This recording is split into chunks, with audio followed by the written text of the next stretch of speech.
being willing to challenge your beliefs, your own beliefs, saying, okay, I have high blood pressure, which is what a lot of men deal with, high blood pressure and diabetes. And all they believe is, let me get on the medication. There's nothing else I can do. Runs in the family. It is what it is. But if we had that mindset, men and women, that it's a signal, it's a sign, it's something going on, and there's something we can do about it, it would be a whole different ball game. Hello, hello, welcome to the Shattered Mindset Podcast, wisdom from life's turning points and defining moments. I'm your host, Melvin Larry, and listen, today's conversation is a little different, and that's intentional. What really drew me to this guest wasn't that she talks about health. A lot of people do that, but what caught my attention was how she talks about it. She doesn't frame struggle as just men's issues or women's issues. She talks about identity. She talks about pressure. She talks about rejection, performance, and the quiet ways that those things show up in most all of our lives and in our bodies. And so Dr. Leona Allen's story isn't rooted in credentials alone. Even though she has them, it's rooted in lived experience, in learning early what it feels like to not feel enough, and later discovering that achievement alone doesn't heal that wound.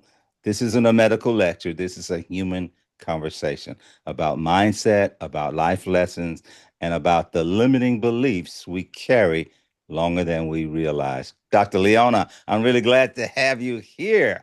Welcome. Hello, hello. Thank you for inviting me. I'm looking forward to this conversation. I love that intro.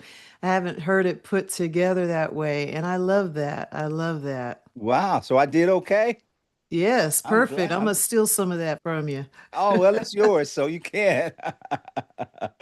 Hey, listen, I'm just excited to have an opportunity to just kind of just chop it up a little bit here with you. And so, I've looked at your information. You've done so many things in so many ways, and I looked at your YouTube channel and your session. It grabbed me. The video in your about session just really reached out and just really it spoke to me, as I'm sure it speaks to a lot of people. What do you think? What part of that story still feels the most real today? Really, it has evolved quite a few times, and I probably change that about section every other day, but That's the way. That's but life. yeah, I know. It's really you try to find you I love what I do. Don't get me wrong about that.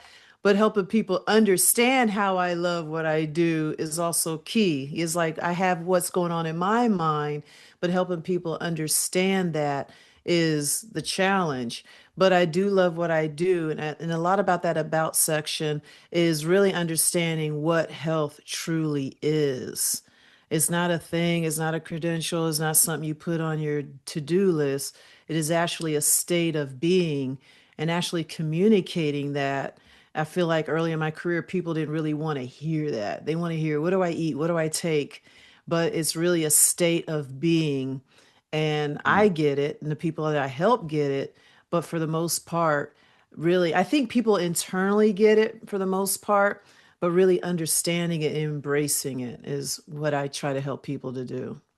What's interesting to me about that, and one of the things that resonated so well with me about that is because our this podcast sits on basically a three-legged stool. We talk about mindset, life lessons, and overcoming limiting beliefs. And that video was like, I'm sitting there saying, did she steal my stuff or what? 'Cause it was just so real to what I was saying. And I'll often ask people to think back when you were 8 or 10 years old and tell me about that person. And I might have said, tell me about the 10-year-old Leona. So you actually said that by age 10, you already believed you weren't enough. And so looking back now, how early do you think most of our limiting beliefs actually take root? When we start school, Mm, I, mhm, I actually have talked about that. I believe like in the first maybe 5 to 6 years, our limiting beliefs come from our parents, what they believe what we can and can't do. And then we get more added on once we start to hit elementary school, what the teachers tell us we can and can't do. Because I remember a teacher telling me in first grade that I was just destined to be a teacher or I think nurse, just wasn't really like you just telling me I have no other choice. I'm just going to be a nurse. I'm just going to not no issue with nurses. I love nurses, but Hmm. for a teacher to say, that's your only choice and Yeah. that's, choose one. And that didn't sit well with me at 8 years old. I'm like, what are you talking about? I got in trouble at school because of that. Like, who are you to tell me? And I guess that came from my parents. But I'm like, I'll show you. So I ended up being an engineer because that was like the number one career in my generation. Oh, that's not something a black woman can be, So I was an engineer before I became a doctor. But before I went ahead of myself. But at that age of 8 and 10, there was a desire. I didn't know that this was the path I would take back then.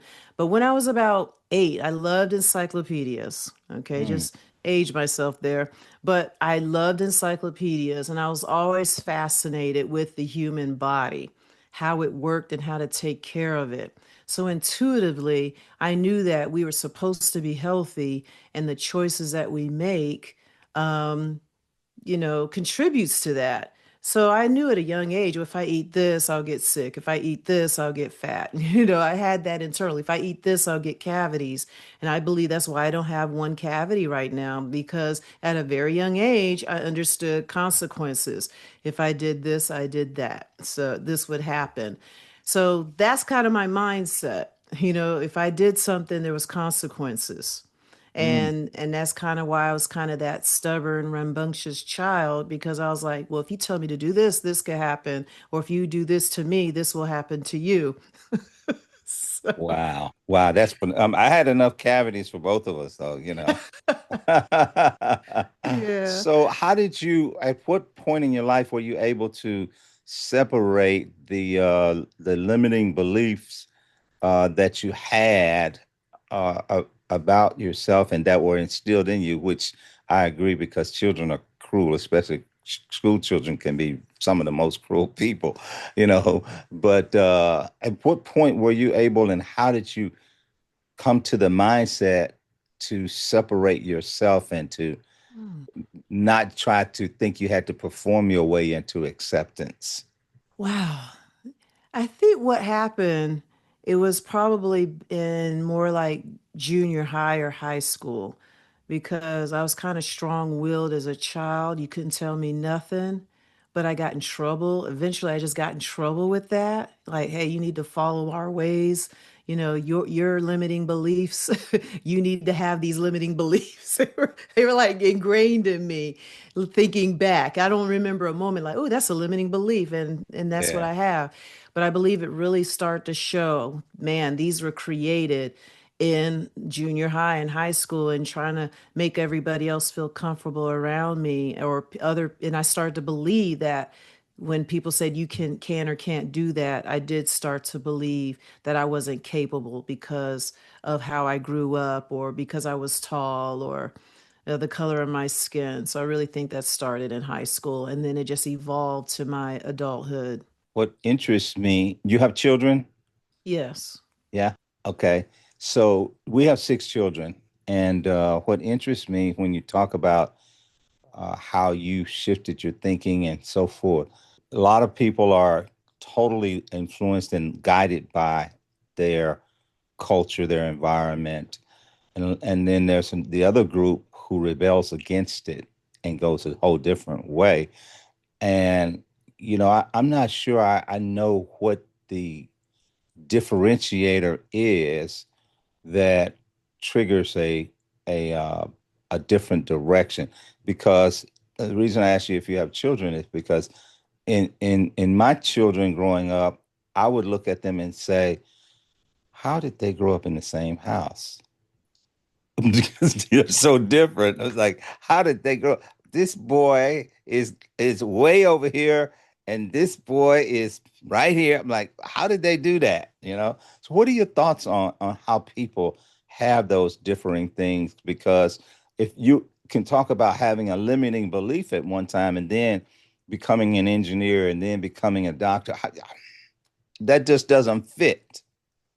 I love that because I think added back to my 8-year-old self, I knew I had this desire. So if I was my own parent, I would have fed that and supported that from the beginning. So fortunately, I had my children older, so I had a little bit more sense by then. So now I appreciate and recognize my children's gifts and support that instead of saying, "Oh, you don't want to do that." Like, for example, I love dancing. Not only was I into medical journals and encyclopedias, I also love dancing. And they were like, "Oh, you can't get a good career in that." So I think those are the types of things that created those limiting beliefs because that seed that was planted in me, and I believe we're all born with that seed, but we live in a culture where it's not nourished, it's not protected, it's not supported. Where with my kids, I try to, even though they're completely different as well, I really try to support and feed where their gifts are. That's real good. Did you see any of those differences in your children? Oh yeah, at a very young age, I paid attention to it. So Yeah, yeah. yes. And they were Like my real too, oldest huh? son is very hands-on. He likes to stay. He's like the male version of me. So we're a lot alike. So I have to keep him busy, keep his mind busy, keep him thinking and things like that. I keep him engaged in what I'm doing and how I'm doing it. So, Well, let me ask you this. Let me just kind of shift a little bit. You mentioned earlier, not in this conversation, but as I looked at, information about you, you talked about going out of your way to help people who wouldn't do the same for you. I, oh, boy, I can relate to that. But when did you realize that that pattern wasn't necessarily generosity on your part? wow. I mean, Yeah, I were remember you when I was really going looking through out for that. yourself, for them, or were you were you sacrificing yourself for them, or what? Man, I when I shared that, it was like I was that person. I love integrity. I love being straightforward, whether you like it or not. And, a lot of people didn't accept me, but I accept people for who they are. And I see that people have their gifts, their personality. And, I respect that. So here I am putting myself out there, forgiving, supporting you, whether we disagree or not. But if it was tables turned, I felt like in my world that that was never reciprocated. No one tried to understand me. No one tried to get me. And I'm that quirky person. I mean, I've been that all my life. And now that I'm older, I've kind of embraced that and I'm okay with it. So, in that time in my life, I was in transition. I was trying to fit in, please everybody, make everybody happy, but it wasn't coming back to me. Well, I can relate to that actually a lot because I've been that person too, and I'm that person, and I would always wonder why it seems so hard for people to do the things that just made sense and just was generous and thinking about the other person, and when a person administers hurt and walks away without remorse or something like that, I'm like, I never got that, and I always thought that people didn't get me because I was that person, and just carried over, and it would carry over into just the craziest ways, because let me give you an example. For instance, and then you can give me your input on this as well. I walk into a building and there's a lady behind me, and I hold the door open, and she walks in and she doesn't say thank you, and I'm feeling some kind of way because she's not saying thank you, and I'm thinking, well, and there were times when I would just say, "You're welcome." See, and Yep. then because I'm thinking that was just, why wouldn't she say thank you? And uh and then I came to a place where I learned you administer your good out of your heart and let it fall where it will. It's been a hard lesson for me, but I just would always wonder things like, why won't people just reciprocate kindness? You know, Right. what do you think about something like that? Was I so far off when I was feeling that way about that person not saying thank you? What's coming to my mind, it's back to those limiting beliefs, how we think people should treat us. Okay, Mm, that was in our minds, how we think, well, I did this, well, you should be grateful. And I yeah, think that could be some form of limiting belief. But now in this place, I need to update that video because I'm evolving. But now it doesn't bother me as much. I'll acknowledge it, be like, man, that person didn't even say thank you, didn't even acknowledge, me just showing up and volunteering help, right, right. I'm like, wow. So I'm just like, oh, I don't let it bother me like I used to because that was my limiting belief, thinking that people will appreciate me. And I think I realized that it was not a matter of people not being grateful, but it was more like you said. I realized that it was more that people weren't appreciating me, you Yeah. know. And Yeah. so I said, hey, that's something that I can work on. Yeah. So let me ask you this question here. You know you earned degrees here. I always thought it was interesting. You told me you were an engineer and then you became a chiropractor. Now, my optometrist was an engineer at NASA, and it just fascinated me how he went from a NASA engineer to optometry. I'm thinking, man, that's a whole different animal. And then you tell me that you go from engineering to chiropractic, and I'm thinking, all right, I'm not figuring that out. So tell me about that. I believe it's because we're still using the same part of our brain. It's Ah, just in a more interesting part of town, you know? interesting So part of it's town. like instead of working on cars, I get to work on people. Mm. So it's the same kind of mechanism in our brains. That's what I think it is. So it's observing how things work and what makes them work differently, better or worse, or whatever, and what are the mechanisms involved in that. So it's that somewhere in the ballpark. Yeah, kind of like, hey, if you're a veterinarian, do you want to work with cows and horses or do you want to work with cats and dogs? Same mindset, same brain, same training, just a different environment. Yeah. But Yeah, so I get it. you've earned degrees, you've earned certifications, you've earned awards, and still said that it didn't matter. What was missing that no credential could really supply? You can have all the degrees and the credentials.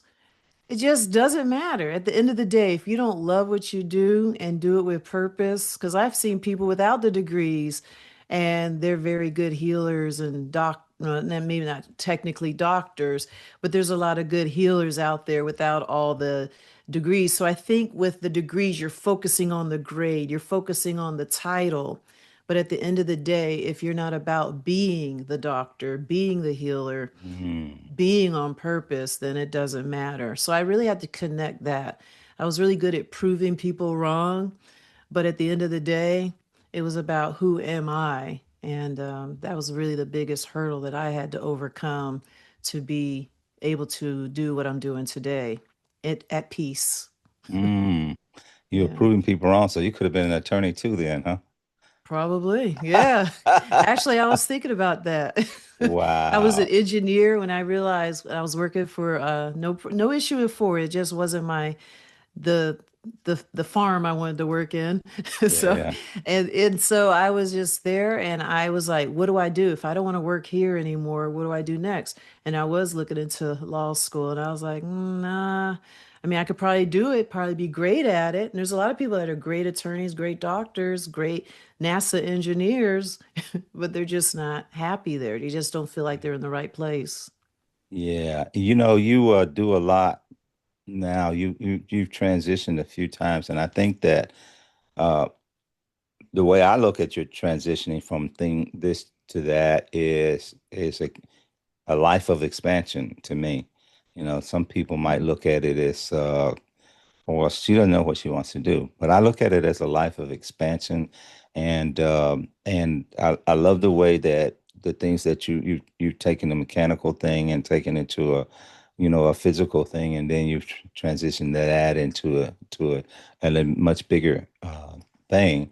So it resonates with me because I've learned a lot about myself through physical challenges. Now, I've learned those things through mental, emotional, and all other kind of challenges too, but a lot through physical challenges because I've had some. For instance, I had a situation with my eye and had to have eye surgery. Had two eye surgeries within the last less than a year, and to correct something that was 50 years old, but just trying to get up out of a chair and fell and busted up my knees and I messed up my shoulder before and I was in physical therapy. I know I sound like a really wreck there, don't I? But I realized that the things that it was taking to make me better were not medicines, but they were manipulations of my body,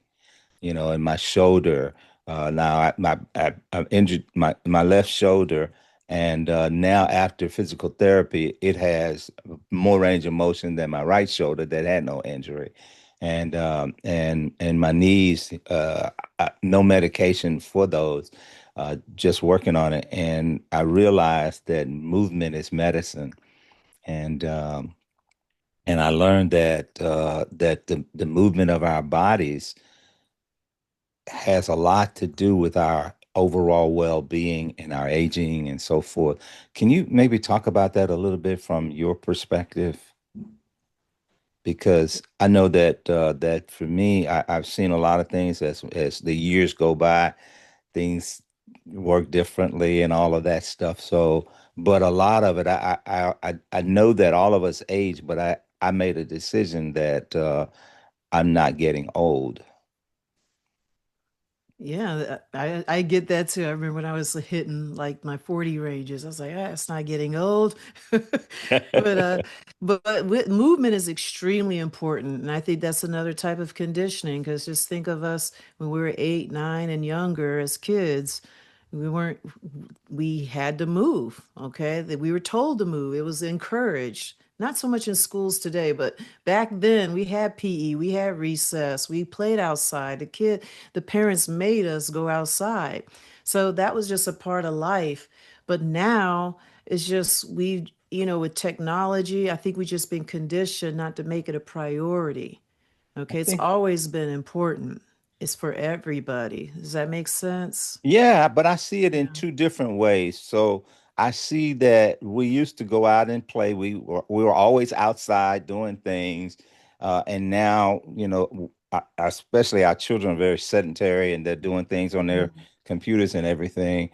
So that that's different. But also way back when I was growing up,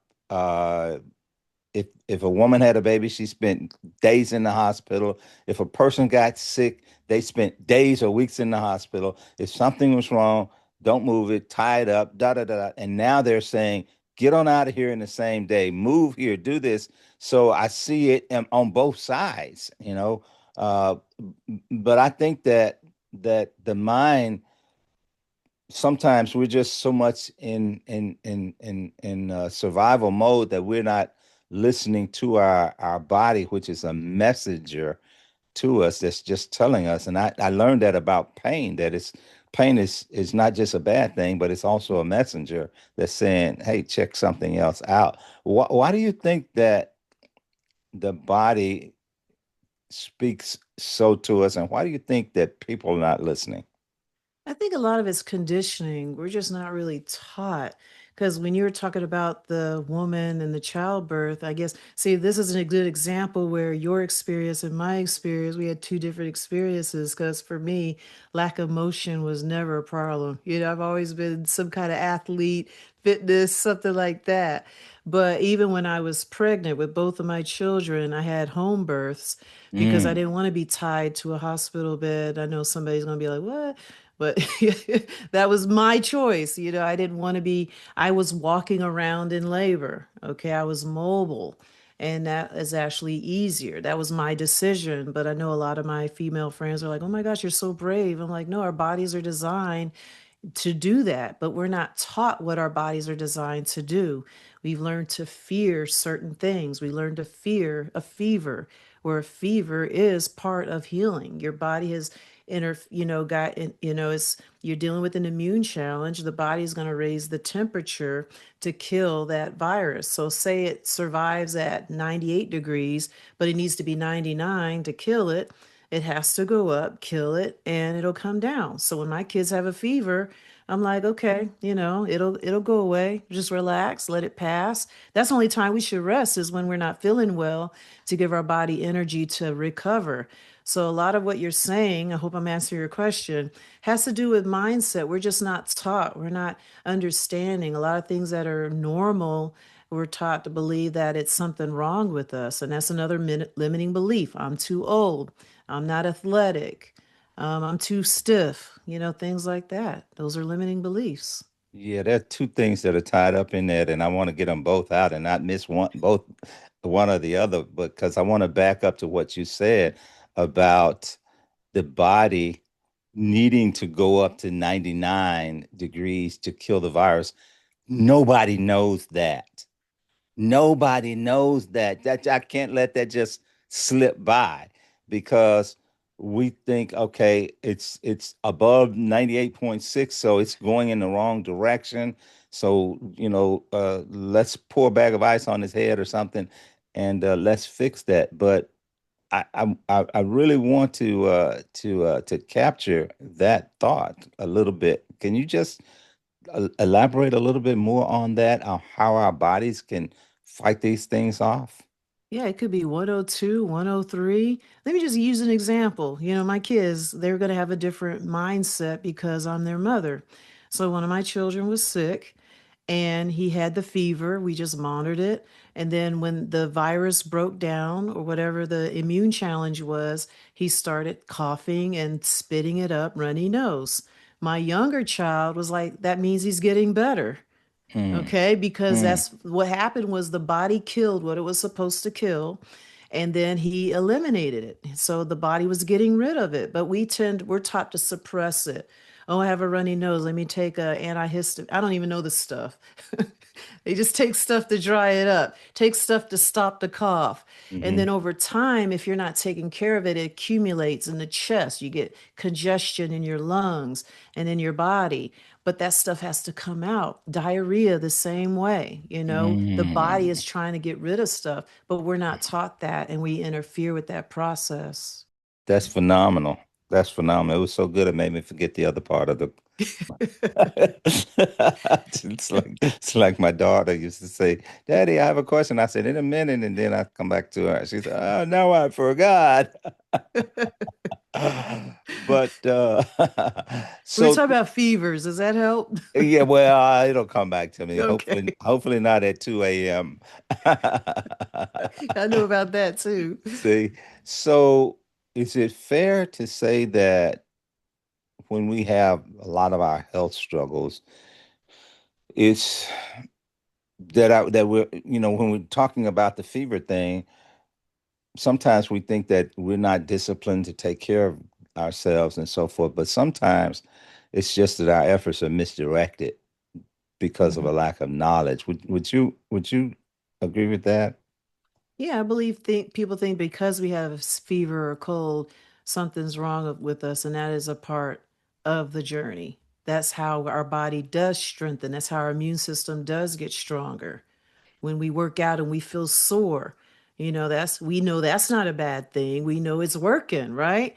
Same thing Absolutely. with these other things. So people just don't understand what's going on. And if you speak out about it, for in my career, when I talk about these things, people kind of get ruffled a little bit, but it's the body's the body. And that takes me back to my 8-year-old self. This is the stuff I was fascinated with, understanding the physiology and what's going on. So it's incredible. The body's absolutely incredible. And I think a lot of our health problems is we get in a way of that incredibleness. So that's Yeah. probably the biggest limiting belief of all. I agree with that. I was diagnosed hypertensive um, and probably in my 40s.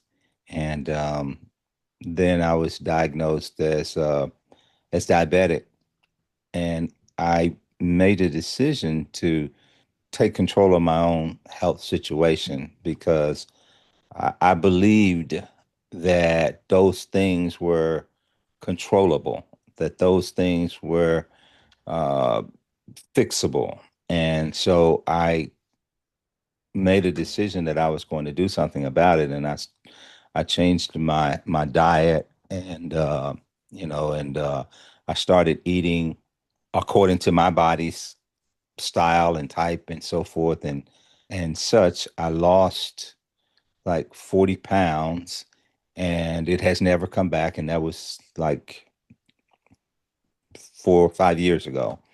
It has never come back because I changed my thinking about it. Of course, I've gotten laxed a lot in time and so forth, but overall, I changed my thinking because I understand more.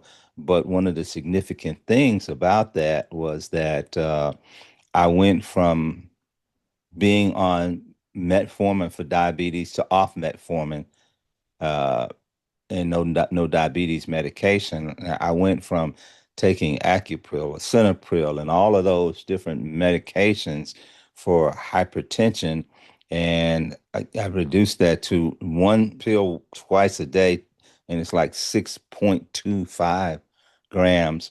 And what's interesting is that I know that I don't even need that.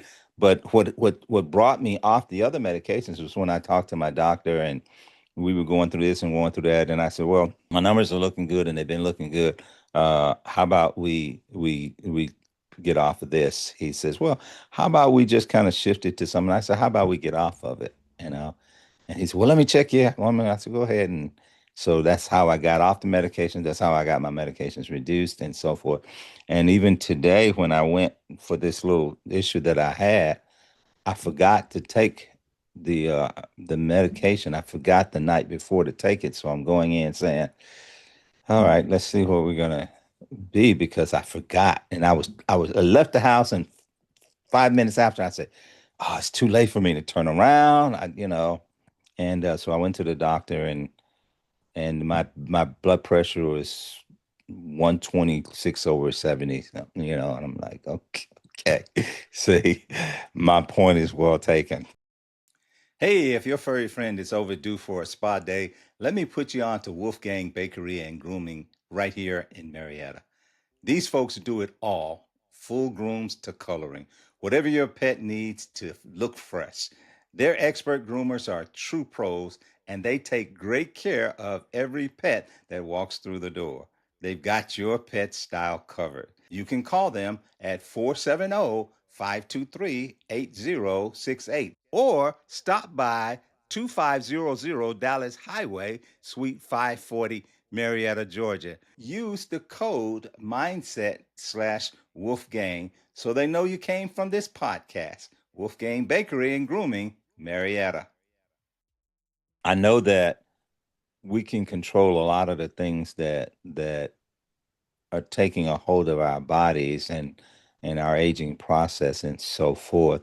And I just wonder, what do you think that most people, especially men, get wrong about their health? Ooh, Uh men get oh. wrong about their health. I'm just listening to what you were saying, and the good news is that you knew something could be better. And, I'm just thinking about what was going on in my mind when you were sharing, and it's being willing to challenge your beliefs, your own beliefs, saying, okay, I have high blood pressure, which is what a lot of men deal with, high blood pressure and diabetes. And all they believe is, let me get on the medication. There's nothing else I can do. Runs in the family. It is what it is. But if we had that mindset, men and women, that it's a signal, it's a sign, it's something going on, and there's something we can do about it, it would be a whole different ball game. It'll be a different approach. So I think men are just dealing with what they have been conditioned to do. And it deals a lot with the mindset and how they were raised and all that stuff. That's what I see. We just believe what we believe, and you are willing to change, and because this is what you do. You're the shattered mindset guy. So you shattered a mindset. You're living what you talk about. Well said. Well said. It actually made me think about what I intended to mention before. One of the things that we've always done is we've given our health over to the medical professionals. And I know that my mom would say, well, Dr. So and so said this, and Dr. So and so said this about this, and Dr. So and so said I have to do this. And we just give our health over to them. And the other part of that is we own our challenges in a negative way. For instance, and you use the term, we'll say, like my diabetes, my high blood pressure. I never said that. I didn't want to own it. It's Hmm. not my high blood pressure. I don't own that. I don't own that diabetes. So I would not say my diabetes. I say, well, Right.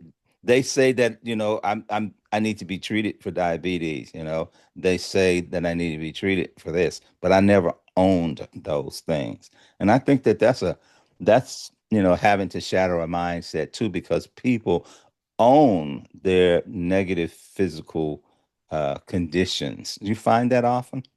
I love that you said we actually delegate our health choices to someone else.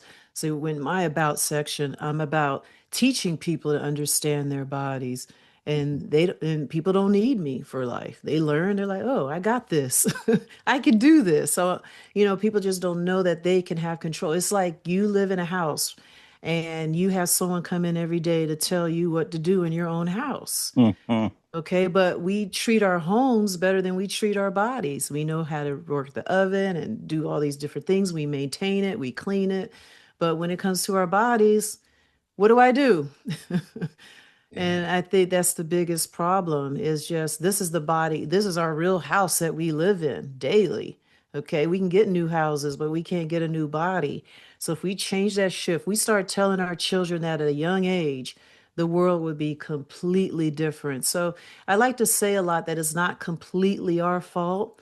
We have been highly, highly, highly indoctrinated into this. So my position is, as I'm learning, as I'm walking into my purpose in life, is to really get people to think differently about their health and kind of shake them up a little bit and just understand you don't have to live like this. You can age gracefully. You got this. It's not the end. Once you Mm, figure it out, no one regrets it. Who's going to regret that? yeah, yeah. It's amazing. When my doctor told me that I had tipped over from pre-diabetic to diabetic, I was really mad because I was like, I thought I'm doing all the right things. You had these stuck in these limiting beliefs because you think I'm doing all the right things right. And he said, well, you're doing okay, but your pancreas is not cooperating. And I left there and I was mad and I was thinking, okay, so my pancreas not correct cooperating. And I thought, well, I'm not gonna let my pancreas determine my health. I am going to do something about this. And if I believe that this is an overcomable situation, if that's a word, I'm going to do that. And so I did, even against the fact that he said, you're okay, your pancreas just doesn't. I could have accepted that and said, okay, well, now this is my diabetes because my doctor said so, but I just wouldn't do that. So, what were the hardest beliefs for you to let go of as you started the healing process and guidance? The hardest beliefs. Believing my beliefs. Because Am I I've right? always knew that the body was incredible. Okay. Because when you said you were doing the right things, but how do you know? It was right to you. But Yeah. when people say I was doing the right things, it's usually not the right thing. 'Cause that's another thing. What we think is right may not be right. Okay.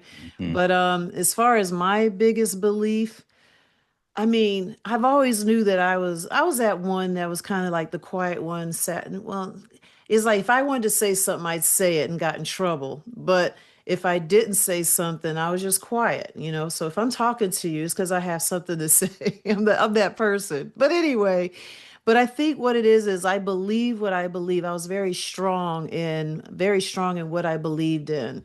But my biggest stand, my I guess my to answer your question, I think my biggest challenge was trying not to how do you say it? That's a good question.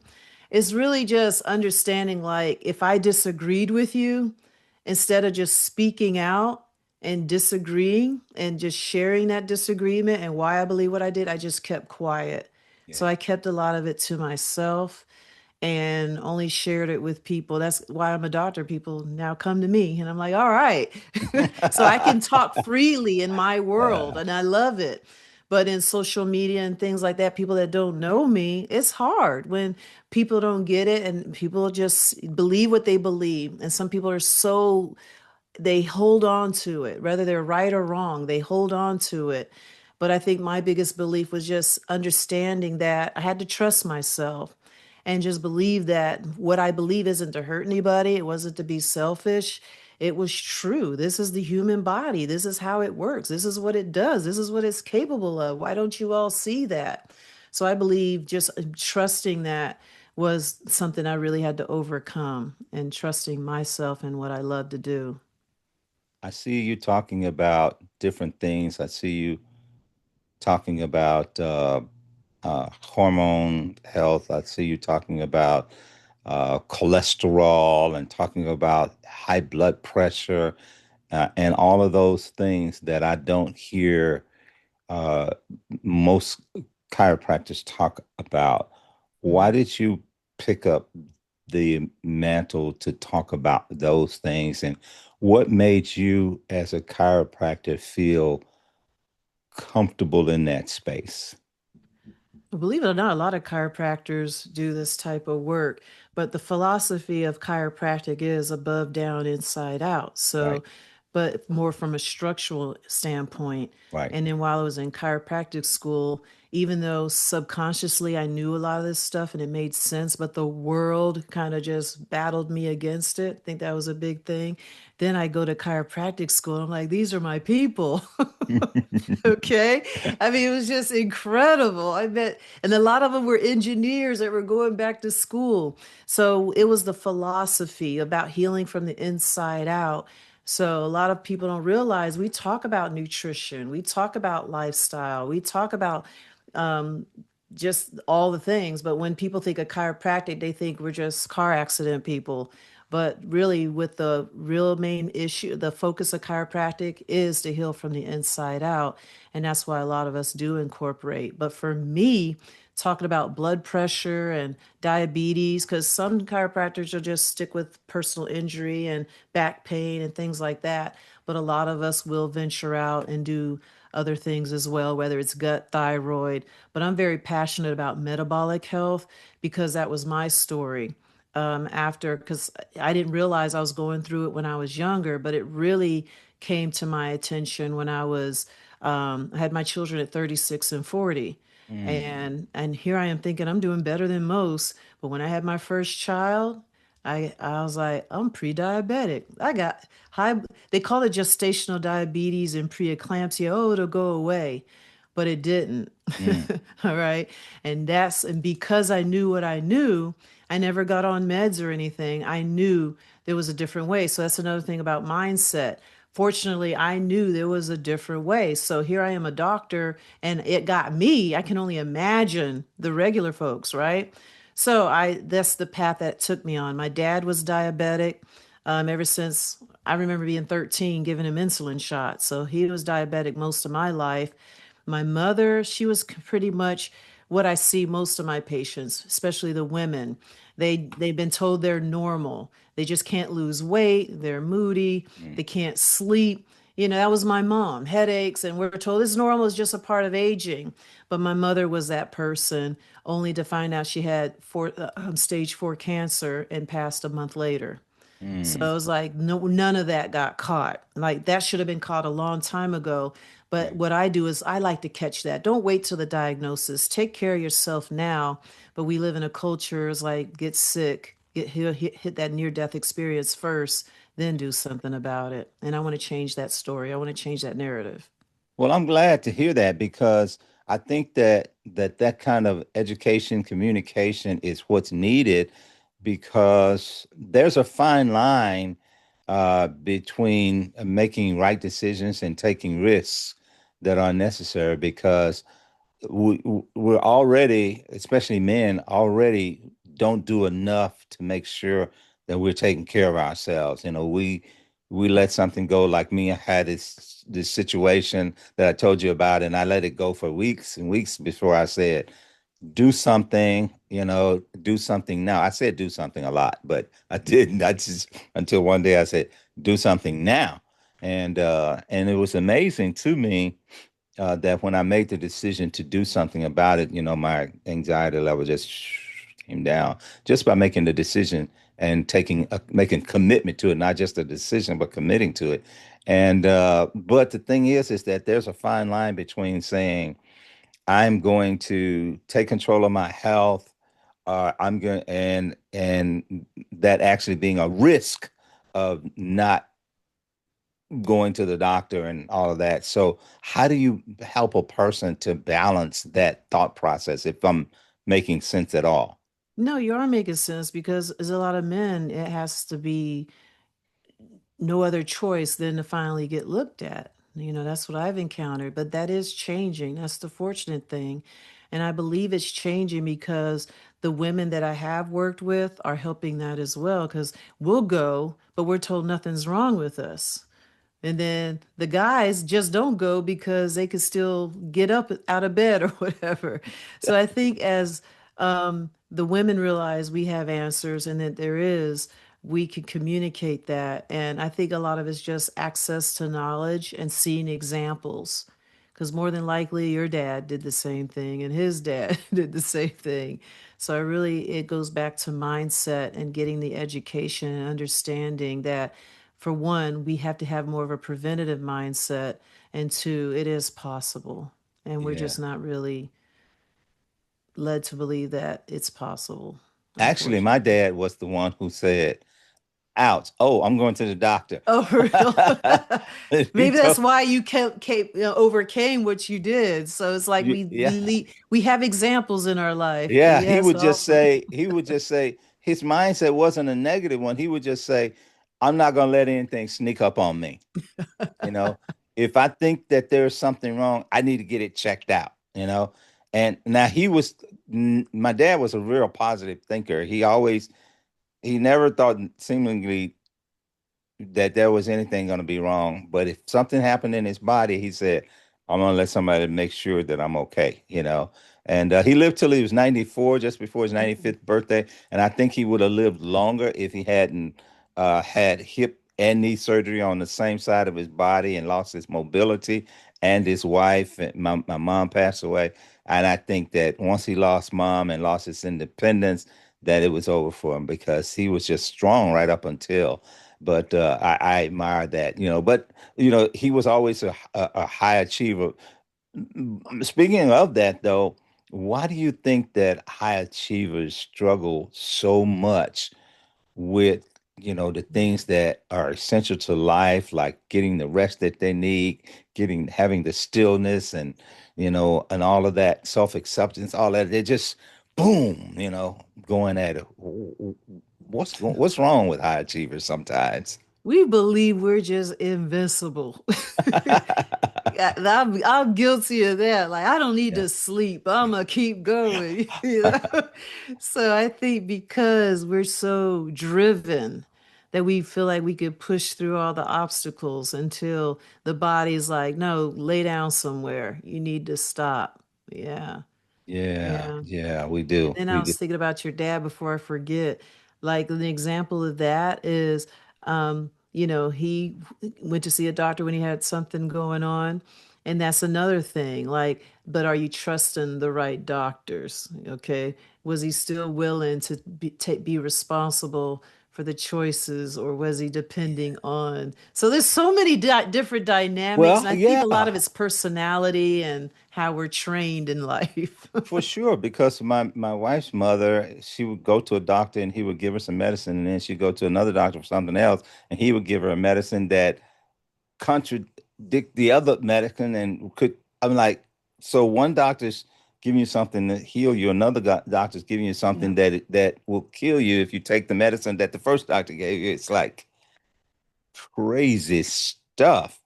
When you think about physical body and the manipulation of the body and so forth, those things are essential, but how do you balance all of that with people's emotional state? Because you can do all of that, but if your emotional state is suffering, talk to me a little bit about how all of that interacts. You talking about my personal emotions or No, dealing with no, other people, people's people in emotions? general, people uh, dealing with emotional situations and it's showing up physically and trying to fix one thing, but you got another thing wrong emotionally and so forth. Yeah. And that's another thing that doesn't get recognized is the emotional. Are you referring to the emotional component of illness and Yeah, how like or stress can the lead to emotional high blood component of pressure? life and how it affects your Yeah. body. Yeah. A lot of it, I was thinking about this. I brainstorm a lot, and we hear about IQ and how intelligent we are. But I think, like, with emotional intelligence and stress management, that is huge. So I love examples because usually when I see it with my own eyes, that's what helps me understand what's really going on.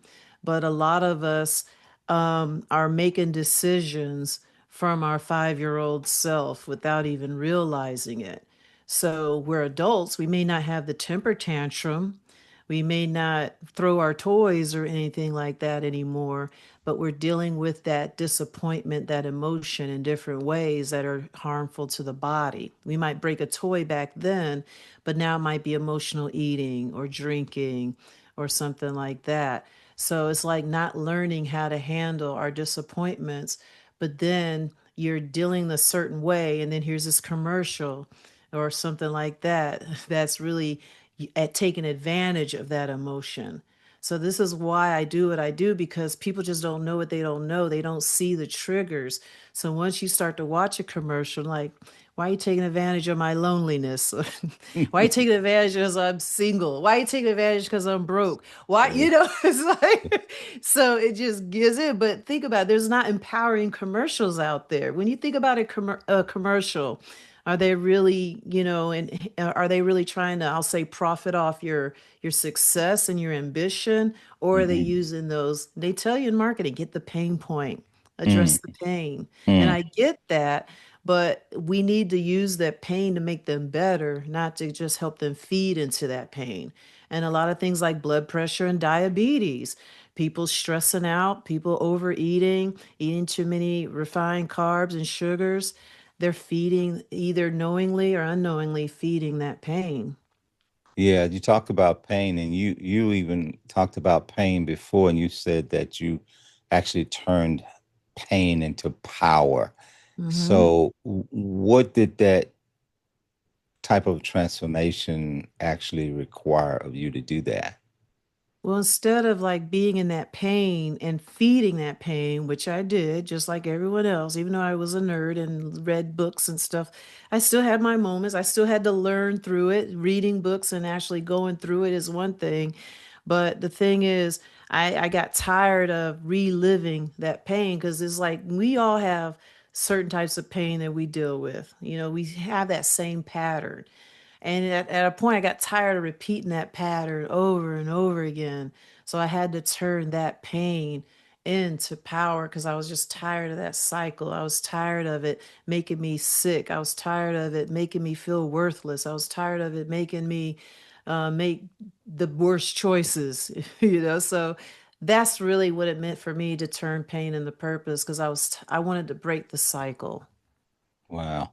So, did it Did it cost you to do that? I mean, because in order to do some of those types of things, Oh, yeah. you have to step out of a certain character and into another character, almost like an alter ego or something. Because if people know you for the painful you, when you decide to be the powerful you, what suffers? What changes? How does that? Everything, Yeah, relationships, friendships, jobs. I mean, it just really, you just have to find that environment that supports who you are. So if I'm in that environment that kept bringing me the pain, I needed to leave that situation. I need to leave that environment into an environment where I could thrive and grow and be in a place of power. how And it could difficult be an was that? emotional, it could be physical, it could be financial. You know, we all put our, and it's faith. A lot of it for me was faith, believing in the man, not a man. Hmm. Okay. Yeah, You know, just my faith in God has really helped me. So it's just like really understanding what your situation is, not replacing the cycle over and over, reliving the cycle over and over again and being willing to do something different. And for some people never find that point. Okay, they just keep going that cycle. But when you get to that point where you're like, I don't want to do this anymore, then you yeah. start searching. And I think this is a weird, maybe question, but how do you know which person is the real you, the person who is suffering through the pain or the person and the purpose? I mean, I know you should go from pain to purpose, but how do you know, okay, this is who I am? Well, first you got to redefine pain. There's pain, and pain's going to happen. Okay. Yeah, Like the butterfly analogy, when it's coming out the yeah, cocoon. So that pain was a part of it, and recognizing that the situation I was in is what made me grow. All yeah, right. So we got to use that pain. I think a lot of us try to avoid pain. So let me clarify that. We can't avoid it, but whatever pain we're in, whether it's emotional, physical, we need to use that to evolve into power. Does that make yeah. better sense? Oh, it absolutely. It actually is almost a segue. I was like, wow, she couldn't have segued that even better. I mean, because I talk about the mindset, life lessons, and limiting beliefs, and as I told you that one of the things I think I told you that I like to look at when I think about this, what we do here is understanding that life is a series of dots and lines, and every dot has a line attached to it that leads to a dot that has a line that leads to. And so everything that happened from that 10-year-old and even beyond 8, 10 years old, they all led to things, even the pain or the good part, the stuff that you don't want to even remember and all that. It all connects in some kind of way. How do you feel that the 8-year-old, 10-year-old Leona uh, affected Mm. Dr. Leona today? Well, that goes back to that first question you asked that I didn't answer. Like, how do I know it's the real me? And you just know.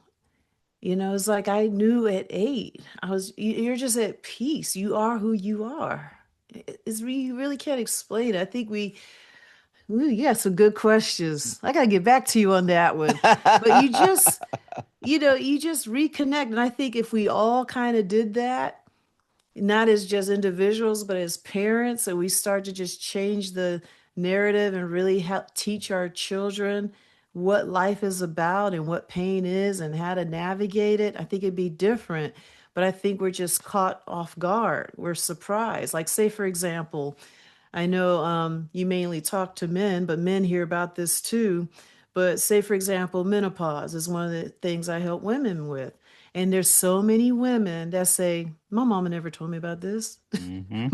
No one told me it was going to be Nobody like told me this. about this, right? But I went in like, uh-oh. All right, I'm about to hit it. Here he go. So I went in there like ready, like See? because I'm 54 now. So when I was in my 50s, like here we go. So I kind of had a different mindset Hmm. because I knew what was coming. So I don't think I answered the 8-year-old part, but just knowing where you are, it just feels right. It's working Yeah. properly. It's And everything's functioning and everything's coming together. And when that's you hit an obstacle, you have the tools to get through it. You don't avoid it. You just know what it takes to get through it because you know there's power on the other side. but that's a beautiful place to be when you that's beauty and power in the knowing. Very, very much so. I think that when you talked about the nobody said this, you know, I've heard that my wife even said that, nobody told us about this coming. And the same thing with men. Nobody told men, and especially sometimes I think men get hit hard when things hit us in life that when we were 20 and even 30, we thought we were invincible. And Hmm. when somebody else might mention a problem or challenge that they would think, they couldn't even relate. We couldn't relate. And so uh, we don't know enough about, and we don't hear enough about it. And we're seeing more people addressing things that men face. And I Yes. think that men are beginning to open up to the realities of changes in our lives. And that's why the people who watch or listen to this podcast, like you said, are mostly men and mostly in their 30s, 40s, 50s, and so forth, and at a place in life where things are happening, things are changing, jobs are changing, careers are changing, physical health is changing, body is changing, mindset is changing, relationships are changing. Just so much is going on. Responsibilities are changing, and men are trying to deal with all of that, with trying to have a straight face and a head up and broad shoulders and deal with it. And that's why I did an episode recently about men hurting, and I did it as a result of a recent, suicide of a professional athlete, which was in the face of so many of these situations because men hurt silently a lot, and it's a tough balance because you're dealing with it, and that's why a lot of times men will die of a disease or a sickness that may have been prevented because we just do it in silence and so forth. And so, I don't know. I've gone into a lot of different, I won't say a lot, but a number of different chiropractors, and the whole exercise was an exercise of manipulation and go home. And I hear you talking about what you talk about is so different than uh, that doesn't that actually connects the mind with the body and the emotions with the body. And how do you help people to slow down long enough to hear what their body's been trying to say? Ooh, that's the challenge right there. That's why I do more videos and things like that Yeah. because people need to hear it. And I guess the more I share, something that I had to learn to do, because remember earlier I was saying I just kept it to myself, but just being willing to share and the right people will hear it. But we really have to connect with it's all, we can't separate it. We live in a very separatist society. Like, think about our medical industry. You got the heart doctor over here, you got the endocrinologist over here, you got it's all separated, and one person isn't really communicating with the other. And who we are in the middle, we're in our bodies 24/7. We delegated our bodies to other. That's why I was talking about the degrees and stuff. It don't matter. Okay. We have to get true at what we need and who we are, but we're not taught that. So I think a Yeah. big part is getting back to understanding our bodies, trusting our thoughts. And it sounds woo wooey, and I probably thought it was woo wooey at one point, but it makes sense. We have everything we need, but we just been distracted from it. Yeah, but as you talk about everybody going, I had a situation where I went into an orthopedic doctor about my knees, and so as I talked about my knees to the orthopedic doctor, and I said, well, I'm having this problem with my shoulder as well, and he said, well, you have to see this doctor about that. I said, in this same building, I have to go to a different doctor in the same building about my knees. Yeah, Mhm. and then there's a different doctor, orthopedic doctor, about my back in the same building. I'm like, That's insane. And you probably already know what's wrong with your shoulder. You just You don't know know, that you already know. you You know, gotta but think about it. Think that- about it. We have to start thinking back because we'll be like, "Oh, I'm in pain. I need to get this looked at." right, right. If I'm dealing with pain, like I had a leg cramp, just sitting here. I don't know if you saw me shift, but I like, what's going on? I think it was one of your questions. I was like, whoa. And I had to just, so Question cramped you sometimes up. like certain questions can give me a leg cramp because I'm like, woo, you went there. But the thing That's is, we funny. got to talk about, are you holding your stress there? Yeah, Did you, um, did you stretch? Did you drink water? Did it have to happen after an emotional event? Like, because I have a client now, and he's healing from high blood pressure. But what's funny is we connect what triggers his blood pressure, and I'm like, there you go. So we have to start connecting these things. If it's going up, if your sugar's going up, what's going on? What did you yeah. do? How did it happen? What are you not doing? Have a conversation with yourself. And you were talking about earlier how we just don't slow down. We have to make time to slow down. Like I had a cramp in my body and mentally I was able to say, stop. Yeah. Okay. All right. You know those leg cramps. They're serious. But I was able to mentally, knowing that I'm in the middle of a podcast interview, I had to get my body under control and not grab a muscle relaxer. I don't have any, but that's what I'm saying. We have more power than we realize.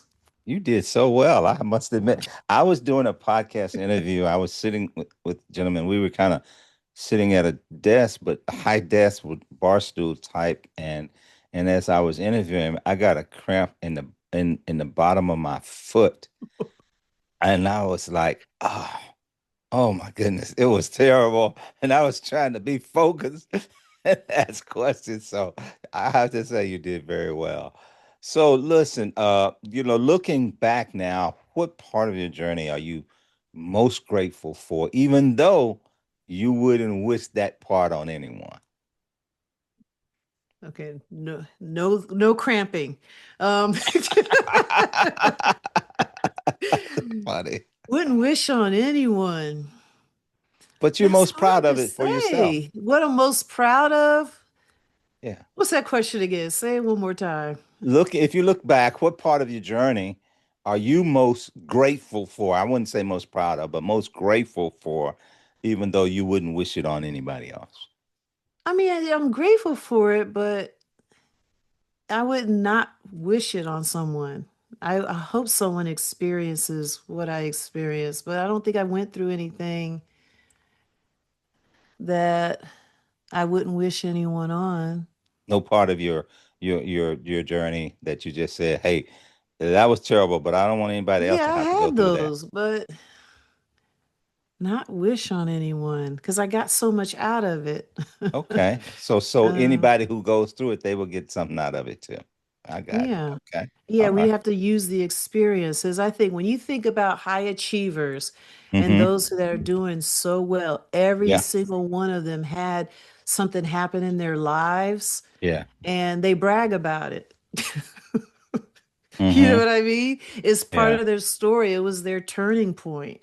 And I'm glad I had that turning point because my life didn't change until I had that turning point when I was like, that's it. That is it. And that's what it took for me. And some people don't, they need that. yeah. And the suit, and I think we have earlier warnings from that point, Mhm. but the earlier we get it, the better. But most of us have to have that serious breakdown before we even, and that was really a breakdown. I had to have my breakdown Okay. before I was able to come through a depression. I won't go into what happened, but I went through a lot of depression. I wanted to end myself. We'll put Yeah, it that way, and I yeah, was done. But it was that point where I was like, nah, I need to be here. Fortunately, my yeah. kids were born. They need a mother. I wasn't going to do that to them, and I came out of that. Well, I would say that that was something that you Yeah. had to come through that you wouldn't wish on anybody. Yeah. I I think. wouldn't wish someone to do that. But yeah, Well, I get what you're saying. yeah, But it was yeah, that yeah. moment that really changed. It was like do or die at that moment. Got it, literally, right? Yeah. Uh, so if somebody's listening or viewing this that's feeling stuck between maybe who they've been and who they know that they're trying to become or in the process of becoming, what would you want them to hear today? Is there for a reason. Okay. It's not all in your head. If it's something that's really repetitive and it keeps surfacing, take time to listen and don't let other people tell you otherwise. Because we all have that seed, that message, that voice that's within us. And we just need to be around the right people that's going to support it. Yeah. Mm. Find your tribe. Find your tribe. Yeah. Listen to podcasts like this. We might have to just change our environment. I think that's the biggest thing, changing our environment, being willing to change our choices. But there's no easy answer. I think we're all put here for different reasons, but just understanding that, and we just start to ask different questions. We just move differently.